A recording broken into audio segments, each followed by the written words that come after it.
Hey everybody, Brett Mix here from Ultra Wrestling 101. We got another match of the day review. First, I'd like to say hit like and subscribe, especially subscribe if you're into old school wrestling. We do those videos every day, and you might like it, so I really appreciate that. First of all, let's get to the match. It's Wahoo McDaniel versus Ric Flair from NWA Battle of the Belts, 2 out of 3 falls from September the 2nd, 1985. The first fall is going to be underway in a second, but just first of all, the broadcasters are Gordon Solie and Mike Graham. They're located in the Florida Regional Wrestling. Is Mike Graham, the son of Eddie Graham.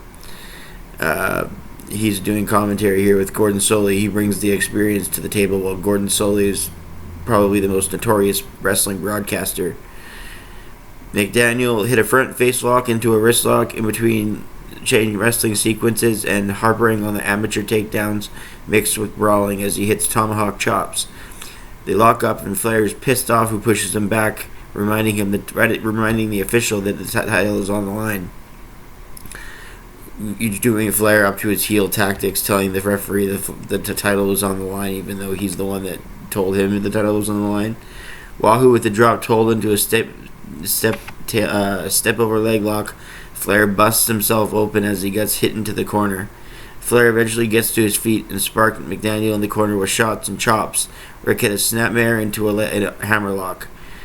Wahoo countered it right back to the knee, twisting the ankle, so he had the control leverage-wise.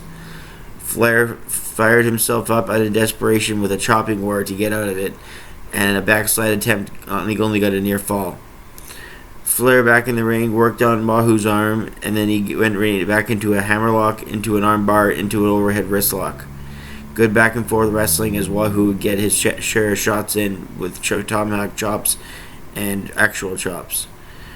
Wahoo in a world of hurt as Flair rode him to the mat with a half Nelson and a chicken wing, exposing the bad shoulder.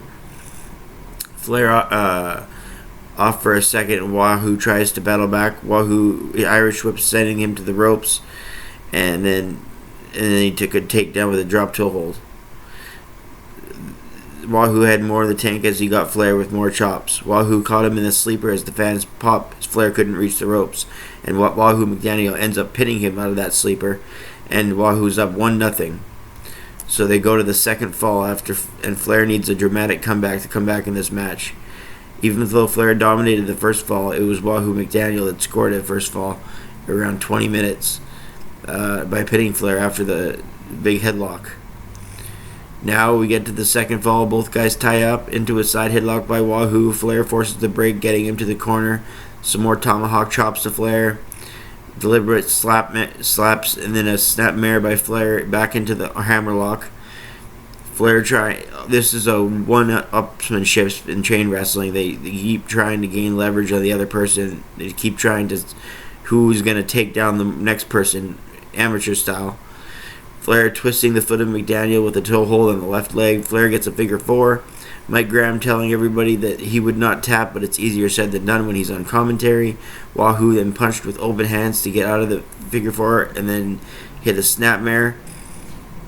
A series of in-between knee drops by Ric Flair to Wahoo after his snapmare. He kept going for a 3. Wahoo was busted open now after the chop to the outside. And since they came back in the ring, Flair then hits an abdominal stretch on Wahoo, further exposing his injured shoulder. Both men start to chop at each other as it got dramatic. 40 minutes into the match, Flair rolls to the outside. Wahoo follows him, but Flair plays possum as he tosses him into the ring post. Flair gets a 3 count after he threw Wahoo into the ring post to tie it that falls up 1-1. The third fall, and we have a bit of a break. It's a great match. It just went over 45 minutes, and now we're in the climax with the falls tied 1-1. NWA title on the line. Flair charges in with knee drops to the abdominal region in the corner, but McDaniel backed him off and dropped Flair with chops himself, a tomahawk chop. Flair then threw him through the ropes to the floor, but Wahoo tosses Flair into the ring post, and Flair blades a ton here. Both men, even more bloody, go up to each other in the climax and exchange chops. McDaniel with the tomahawk chops in the corner as Flair begs for no more as the crowd goes crazy. Mike Graham calls it McDaniel's second wind. He goes for a sleeper. like he did with the first fall, but Flair couldn't get out of this predicament. Flair was fading in the corner, but Flair's legs were on top of McDaniel while he held the sleeper near the bottom of the mat.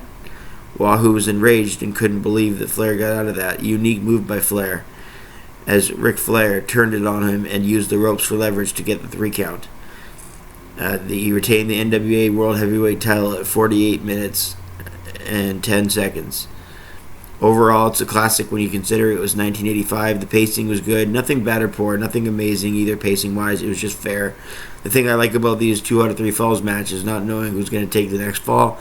But it continues a story. If some injured shoulder is going to be hurting you in the first fall, it's going to be hurting you more in the second fall. And the selling is important, and these 2 men sold. They put on a great match here. This match almost went 50 minutes. They said it was a time of 55 minutes, but unless there was ads or unless there was parts chopped out, I didn't see that. I only saw 48 minutes, but I say only. It was a classic, and it was a lengthy classic.